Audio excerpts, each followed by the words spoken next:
नमस्कार साथियों, विराट कोहली कहते हैं eat sleep train and repeat, यानी कि आप इन चीज़ों को फॉलो करें। आपके एक्सरसाइज में, आपकी जो पढ़ाई है उसमें आप रिपीटेशन का ज़्यादा से ज़्यादा फॉलो करें। रिपीटेशन का प्रोसेस बहुत बोरिंग होता है, लेकिन फिर भी ये बहुत ज़्यादा ज़रूरी है।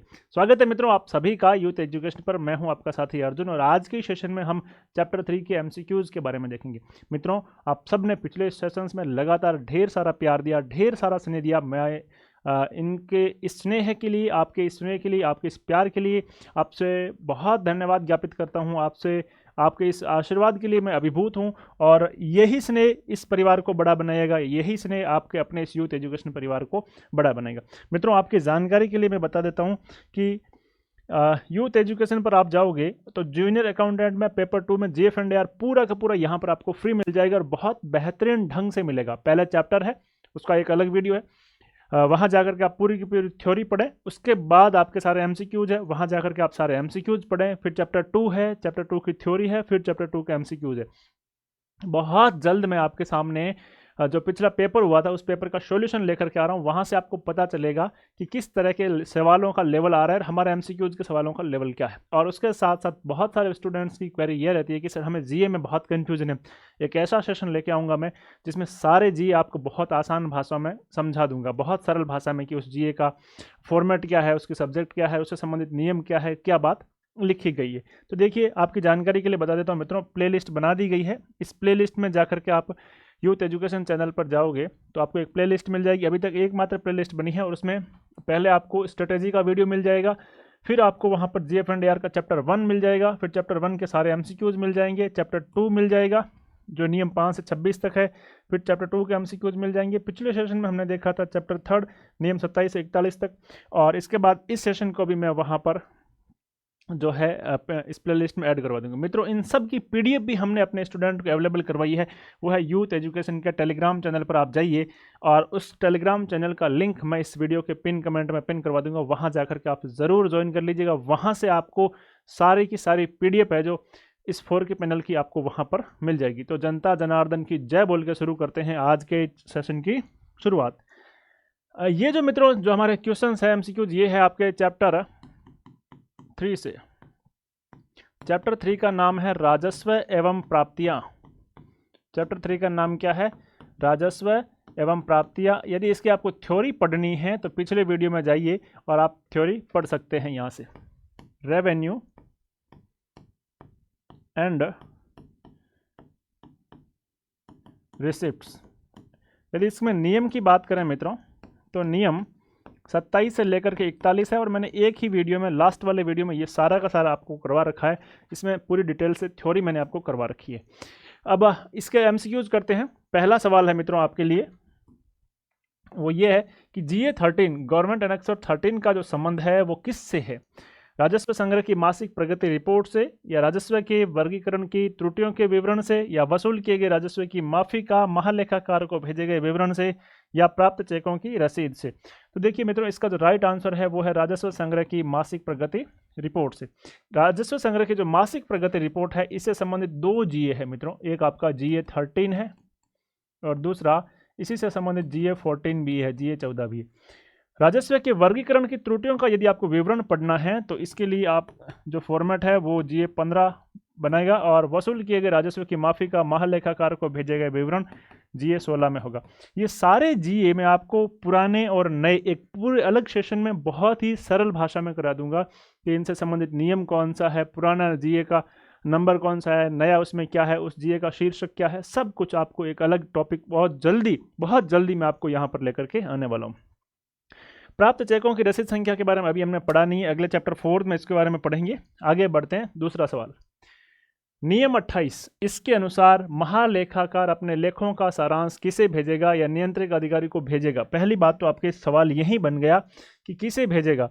महालेखाकार नियम 28 के तहत अपने जो लेखा है उन लेखों का सारांश किसे भेजेगा? तो नियंत्रक अधिकारी को भेजेगा। अब क्या भेजेगा? माह में 3 बार भेजेगा, या प्रति माह भेजेगा, या 3 माह में 1 बार भेजेगा, या वर्ष में 1 बार भेजेगा? मित्रों, तो जो इसका राइट आंसर है वो प्रति माह भेजेगा। कैसे भेजेगा? प्रति माह भेजेगा।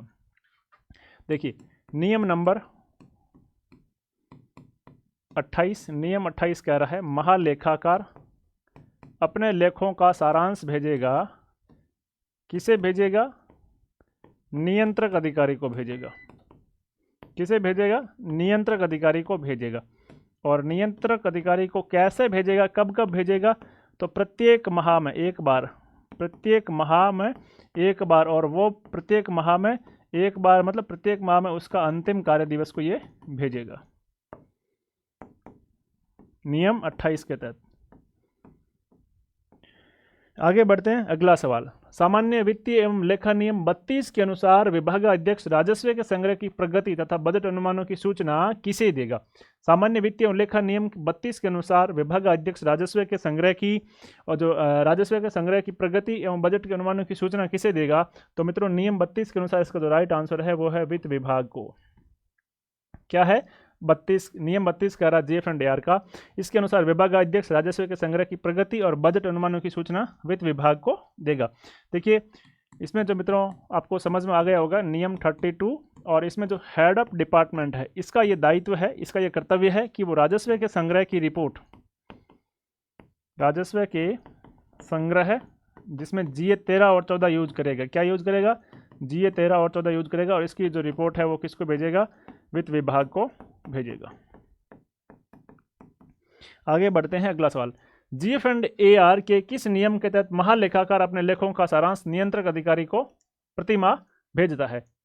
तो इसमें जो है नियम 28 राइट आंसर है। नियम 28 जो है उसके तहत महालेखाकार अपने लेखों का सारांश नियंत्रक अधिकारी को प्रतिमाह भेजता है। किसी भी किराए योग्य सरकारी के किराए का निर्धारण किसके द्वारा किया जाएगा? मोस्ट इंपॉर्टेंट, पिछले सेशन में हमने इसको बहुत अच्छे से देखा कि किराए योग्य भवनों का निर्धारण, किराए का निर्धारण, वसूली कैसे होती है, वो सब चीज़ें हमने उस थ्योरी वाले वीडियो में देखी। अब इसमें देखो, किसी भी किराए योग्य सरकारी भवन के किराए का निर्धारण किसके द्वारा किया जाएगा? महालेखाकार द्वारा, या राज्यपाल द्वारा, या संबंधित विभागाध्यक्ष द्वारा, या लोक निर्माण विभाग द्वारा? इसका जो राइट आंसर है लोक निर्माण विभाग यानी PWD द्वारा किया जाएगा। ये प्रश्न एग्जाम आपके 2013 वाली भर्ती 2016 में जो हुई उसमें आया हुआ प्रश्न है। उसमें प्रश्न की भाषा ऐसी थी, हालांकि वो पूरा का पूरा पेपर मैं आपको अलग से करवाऊंगा, लेकिन उस प्रश्न की भाषा ये थी कि जिन भी सरकारी भवनों का रख रखाव PWD नहीं करता है उन भवनों का किराया निर्धारण और वसूली कौन करेगा? तो उनका जो किराया वसूली है वो संबंधित विभागाध्यक्ष करेगा। तो यहाँ ये ध्यान रखना, यदि ये प्रश्न ये पूछा जाए कि किसी भी किराए योग्य सरकारी भवन जो सिविल डिपार्टमेंट को दिया गया है और उसका जो किराए का वसूली का निर्धारण है वो कौन करेगा? तो वो करेगा मित्रों संबंधित विभाग का विभागाध्यक्ष। और उसके अलावा सरकार के जितने भी किराए योग्य भवन हैं उनके किराए का निर्धारण करेगा लोक निर्माण विभाग PWD। जुर्माने वसूल करने वाले प्राधिकारी के दायित्व GF&AR के किस नियम में है? मित्रों इंपॉर्टेंट सवाल है ये कि आपके GF&AR के किस नियम के तहत जुर्माने लगा सकते हो। जुर्माने और जुर्माने का प्रतिदाय की व्यवस्था की गई है, तो वो है नियम 35। नियम 35 में हालांकि सिर्फ लिखा है जुर्माना, और यदि आप नियम 36 में जाओगे तो जुर्माने का निर्धारण एवं वसूली की बात की गई है। प्रश्न कह रहा है जुर्माने लगाने वसूल करने वाले प्राधिकारी के दायित्वों का उल्लेख GF&AR के किस नियम में है? नियम 35 में जुर्माना भी है और इसके साथ साथ इसमें प्रतिदाय भी है, रिफंड भी है। आगे बढ़ते हैं, कौन सा युग्म संगत है? यहाँ पर आपको देखना है कि कौन सा जो ऑप्शन है उसमें दो जोड़े दिए हुए वो कौन सा ऑप्शन संगत है। नियम 33 भूमि एवं भवनों का किराया, इसके बारे में लिखा है, और ये लिखा है नियम 33 में कि जिन भूमि एवं भवनों के रखरखाव PWD करता है उनका निर्धारण PWD करेगा, उनकी वसूली PWD करेगा, और जो अन्य विभाग को दे रखा है उनका जो निर्धारण और वसूली का कार्य है वो उस संबंधित विभाग का विभागाध्यक्ष करेगा, हेड ऑफ डिपार्टमेंट करेगा। तो नियम 33 तो सही संगत ऑप्शन है। आगे और देख लेते हैं, नियम 34 किराए का निर्धारण और वसूली, बिल्कुल नियम 34 में किराए का निर्धारण और वसूली की बात की गई है। नियम 35 में जुर्माना है, और नियम 35 में जुर्माने के साथ साथ प्रतिदाय की भी बात की गई है। तो मित्रों ये तीनों ऑप्शन सही है, ऑप्शन A, B, C, इसलिए इस प्रश्न का जो राइट आंसर है वो है D, क्योंकि उपयुक्त दिए गए सारे ऑप्शंस है वो सही है।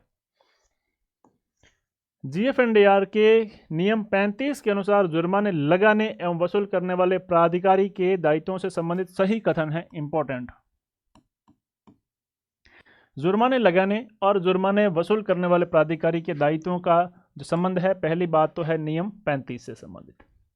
35 में जुर्माना भी है और प्रतिदाय भी है, दोनों है। तो देखिए यहाँ दोनों से संबंधित उसके दायित्व में से कौन कौन से कथन सही है वो देखते हैं। ऐसा प्रत्येक अधिकारी, कौन सा, जो जुर्माने लगाने की शक्ति रखता हो या जुर्माना वसूल करने की शक्ति रखता हो, वो अधिकारी ये देखेगा कि राशि वसूल कर ली गई है, जुर्माने की राशि वसूल कर ली गई है और इस राशि को कोषागार में जमा करवा दिया गया। बिल्कुल ये उसका दायित्व है, तो ये सही कथन है।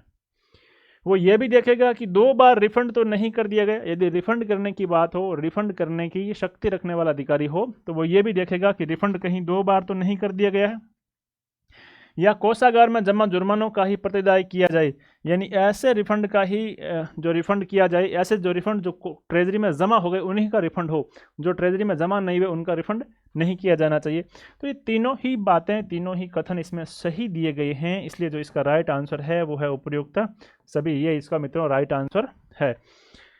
आगे बढ़ते हैं। जुर्मानों के विवरण की सूचना प्रत्येक कैलेंडर माह के अंतिम कार्य दिवस को किसको दी जाएगी? बहुत इंपॉर्टेंट है, कई सारे सवाल बन सकते हैं जुर्मानों के। इस सवाल को आप तो एक तो इंपॉर्टेंट लगा लो। इसकी पूरी पीडीएफ में आपको 4K पैनल की पीडीएफ हमारे टेलीग्राम चैनल यूथ एजुकेशन पर अवेलेबल करवा दूंगा और उस चैनल का लिंक मैं यहाँ पर पिन कमेंट में पिन करवा दूंगा ताकि आप वहाँ जा कर के इसको ज्वाइन कर लें। जुर्मानों के विवरण की सूचना प्रत्येक कैलेंडर माह के अंतिम कार्य दिवस को किसको दी जाती है? महालेखाकार को, वित्त विभाग को, जिला न्यायाधीश को या राज्यपाल को? तो मित्रों इसका जो राइट आंसर है वो है जिला न्यायाधीश को। किसको दी जाती है? जिला न्यायाधीश को। फिर चाहे जिला न्यायाधीश वो दांडिक हो यानी फौजदारी हो या फिर सिविल हो, उससे कोई फर्क नहीं पड़ता, वो उसको दी जाती है। 10वां सवाल, राज्य सरकार की सामान्य प्रशासन के अलावा अन्य विविध मांगों पर निगरानी कौन रखेगा? राज्य सरकार की जो सामान्य राजस्व प्रशासन है, राज्य सरकार की सामान्य राजस्व प्रशासन की विविध मांगों के अलावा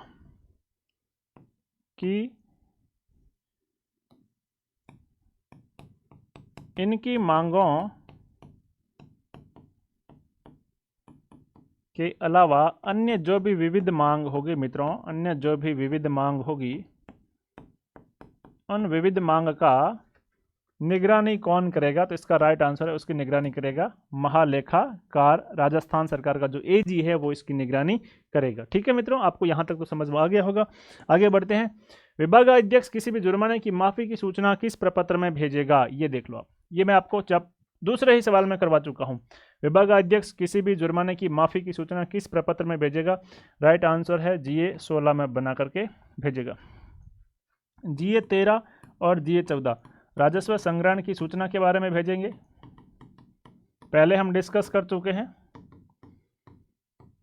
GA 15 यदि इन सूचनाओं में कोई अंतर आ जाता है तो वापस भर करके भेजेंगे कोषाधिकारी के माध्यम से। GA 16 जुर्माने की माफी का विवरण है और ये सारे के सारे GA मैं आपको एक अलग सेशन में करवाने वाला हूँ और बहुत ही जल्दी उस पर एक सेशन लेकर के आने वाला हूँ और इनसे संबंधित नियम भी कौन कौन से वो भी देखेंगे। GA 55 जो है वो रसीद बुक का प्रावधान है और रसीद बुक भी सामान्य विभागों की, शिक्षा विभाग को छोड़ करके सामान्य विभाग की रसीद बुक का प्रावधान GA 55 में है और शिक्षा विभाग के लिए रसीद बुक का प्रावधान GA 56 में है। ये सवाल पिछले एग्जाम में आ चुका सवाल है। आगे बढ़ते हैं। GF&AR के नियम 39 के तहत जुर्माने की माफी संबंधी सूचना विभागाध्यक्ष द्वारा महालेखाकार को कब भेजी जाएगी? बहुत इंपॉर्टेंट सवाल है मित्रों, इसको आपको जवाब देना है। बहुत ही महत्वपूर्ण सवाल है और इस प्रश्न का जवाब आपको देना है। GF&AR के नियम 39 के तहत जुर्माने की माफी हर वर्ष जून माह की कौन सी तारीख को? देखिए हर वर्ष जून माह में भेजी जाएगी, इतना तो आपको पता है। जून माह की पहली तारीख या जून माह की अंतिम तारीख? तो हर वर्ष जून माह की पहली तारीख को भेजी जाएगी। अब यहाँ से कितने सारे सवाल बनते हैं। पहली बात तो है नियम 39। नियम 39 में क्या है कि जुर्माने की माफी संबंधी सूचना भेजी जाती है। भेजता कौन है? विभागाध्यक्ष भेजता है। किसको भेजता है? महालेखाकार राजस्थान सरकार को भेजता है। कब भेजता है? जून माह की पहली तारीख को, हर वर्ष जून माह की पहली तारीख को भेजता है। इनमें से सवाल आपको किसी भी तरीके से पूछा जा सकता है, किसी भी तरीके से सवाल बन सकता है। GF&AR के नियम 39 में प्रावधान है कि जुर्माने की माफी संबंधी सूचना विभाग अध्यक्ष भेजता है महालेखाकार को जून महीने की पहली तारीख को। हर साल जून महीने की पहली तारीख को ये जो सूचना है ये भेजी जाती है। GF&AR के किस नियम के अनुसार राजस्व के क्लेम सक्षम प्राधिकारी की स्वीकृति के बिना माफ या प्रत्यक्त नहीं किए जा सकते? इंपॉर्टेंट, बहुत इंपॉर्टेंट सवाल। GF&AR का ऐसा कौन सा नियम है जो ये कह रहा है कि आप उसी की स्वीकृति लोगे तो ही आपको सक्षम अधिकारी की स्वीकृति के बिना माफ या प्रत्यक्त नहीं किया जा सकता? यहाँ एक सवाल ये भी बन सकता है कि अनुमति किसकी लेनी होगी, तो सक्षम प्राधिकारी की अनुमति के बिना आप माफ या स्वीकृत परित्यक्त है जो उसके दावे को रेमिशन ऑफ नहीं कर सकते। तो इसका जो राइट आंसर है मित्र नियम 38, नियम 38 इसका राइट आंसर है। GF&AR के किस नियम के तहत आंतरिक जांच या लेखा परीक्षा का उल्लेख है और उसका जो सब्जेक्ट है मित्रों वो है प्राप्तियां। प्राप्तियों की आंतरिक एवं जांच, प्राप्तियों की आंतरिक जांच, इंटरनल चेक या ऑडिट, वो जो मित्रों आपके नियम है नियम 41 से संबंधित है, नियम 41 से संबंधित है। आगे बढ़ते हैं। GF&AR के किस नियम के नियम 39 के तहत कितने रुपए से कम के जुर्माने की सूचना महालेखाकार को भेजना आवश्यक नहीं है? कितने रुपए से कम के जुर्माने, इंपॉर्टेंट। हमने देखा, देखो मित्रों, इस प्रश्न का जवाब देने से पहले मैं बताऊं आपको कितने रुपए की कम से कम हानि हो इसकी रुपए की सूचना आपको महालेखाकार को भेजनी होती है। तो कम से कम 2000 रुपये से अधिक की हानि की सूचना इसको महालेखाकार को भेजनी जरूरी है। हानि के बाद देखिए हमने दुर्घटनाएं, तो कितने रुपए की दुर्घटनाएं, प्राकृतिक दुर्घटनाएं, वो रुपए 15,000 से अधिक होनी चाहिए, उसकी सूचना, इन सब की सूचना आपको महालेखाकार को भेजनी जरूरी है। अब कह रहा है कि जुर्माने की सूचना कितने, कम से कम कितने रुपए की जुर्माने की सूचना महालेखाकार को भेजना आवश्यक नहीं है? तो रुपए 500 से कम की जुर्माने की सूचना महालेखाकार को भेजना आवश्यक नहीं है। जुर्माना बराबर रुपए 500 से अधिक, इनकी जो सूचना है इन तीनों की, ये महालेखाकार को भेजना जरूरी है टू AG। आगे बढ़ते हैं। जब किसी किराए योग्य भवन का रखरखाव लोक निर्माण विभाग के अलावा अन्य किसी सिविल विभाग को सौंपा गया हो तो बकाया किराए की वसूली का उत्तरदायित्व है। मित्रों ये आपके जो पिछला एग्ज़ाम था जूनियर अकाउंटेंट भर्ती 2013 का, जिसका एग्ज़ाम 4 अक्टूबर 2016 को हुआ था, उस वाले एग्ज़ाम में ये प्रश्न आ चुका है।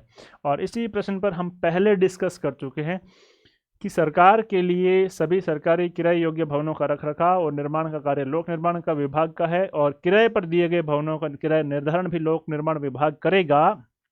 लेकिन प्रश्न कह रहा है कि जब किसी किराए योग्य भवन का रखरखाव लोक निर्माण विभाग के अलावा इसको छोड़ करके अन्य किसी सिविल विभाग को सौंप दिया गया हो तो उसमें बकाया किराए की वसूली के लिए उस संबंधित विभाग का, जिसको वो सरकारी भवन सौंपा गया है, उसका विभाग अध्यक्ष उत्तरदायी होगा, न कि कार्यालय अध्यक्ष, न कि आहरण वेतन अधिकारी, और ना ही वित्त विभाग, और ना ही PWD। उसके लिए जो जिम्मेदार होगा वो होगा विभाग अध्यक्ष।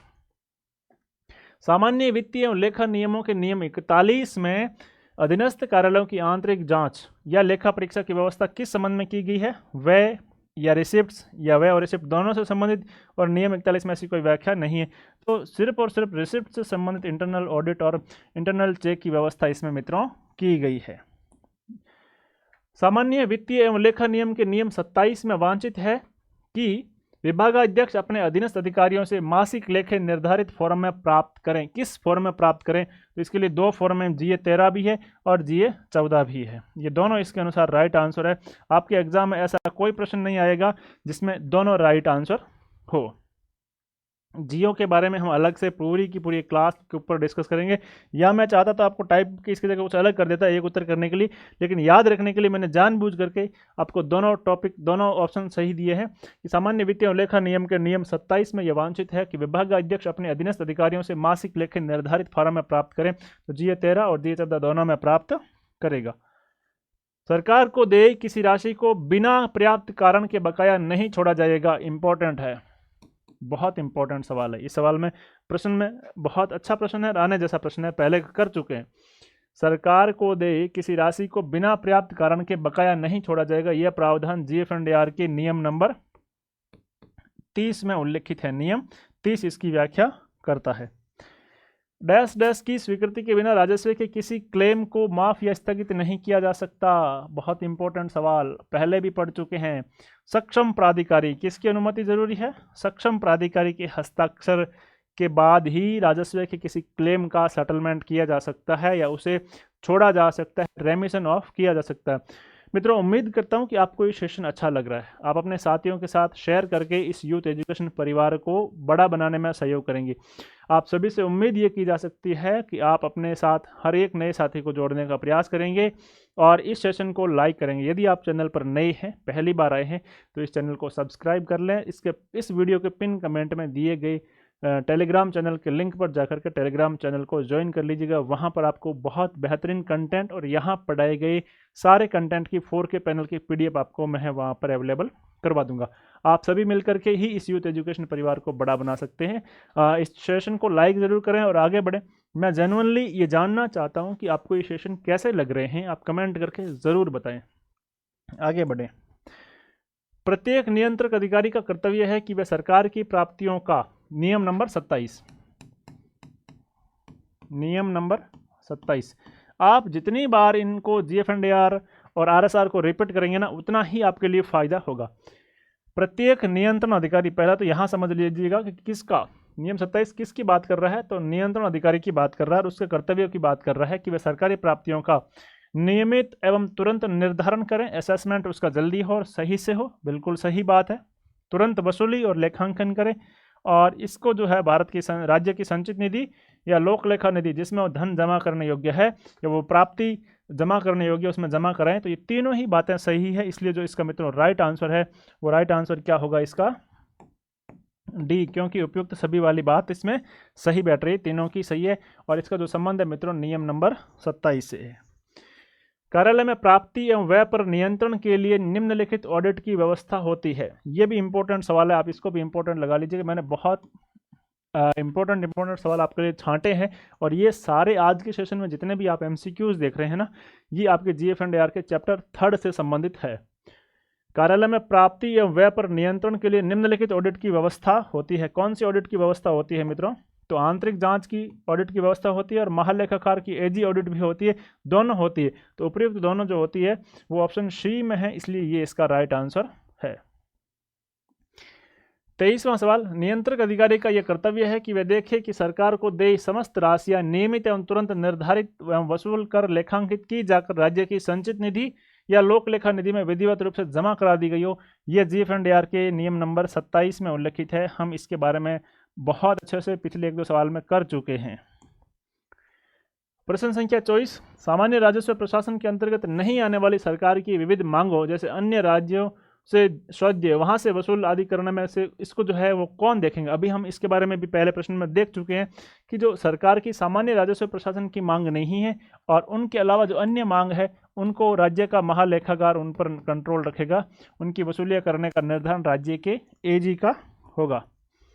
अंतिम प्रश्न है, महालेखाकार से लेखों का उद्धरण प्राप्त होने पर, महालेखाकार से लेखों का उद्धरण प्राप्त होना, ये जो आपका है महालेखाकार के लेखों का सारांश, ये मित्रों नियम 28 है। ये कह रहा है महालेखाकार से लेखों का उद्धरण प्राप्त होने पर राजस्व प्राप्तियों के वर्गीकरण में त्रुटि पाए जाने पर, त्रुटि पाई जाती है तो उस त्रुटि का GA15 में भर करके भेजा जाता है। जिन्हें लेखों में शुद्ध करना वांछित है उनका एक विवरण अग्रेसित किया जाएगा। उसका एक विवरण कैसे भेजा जाएगा? कोषाधिकारी के माध्यम से महालेखाकार को भेजा जाएगा। ये इसका राइट आंसर है और इस प्रश्न को आप इंपॉर्टेंट लगा लो, ये प्रश्न आपसे एग्जाम में पूछा जा सकता है। तो मित्रों, उम्मीद करता हूं कि आपने पिछले सारे सेशंस देखे होंगे, नहीं देखे होंगे तो आप जाकर के देख लीजिएगा। प्लेलिस्ट बनी हुई है, प्लेलिस्ट में पहले सारे सेशन बने हुए हैं और आप यहां से जाकर के ज़रूर देख लेंगे, बहुत फ़ायदा होने वाला है। इनकी PDF आपको हमारे टेलीग्राम चैनल यूथ एजुकेशन पर मिल जाएगी। एक बार फिर से आप सभी मित्रों का यूथ एजुकेशन परिवार को बड़ा बनाने के लिए धन्यवाद। मैं उम्मीद करता हूं कि आप लोगों का जो स्नेह है वो इसी तरह से बना रहेगा और ये यूथ एजुकेशन परिवार एक दिन बहुत बड़ा बन जाएगा। आप सभी की परीक्षाओं की मंगल कामनाओं के साथ, थैंक यू।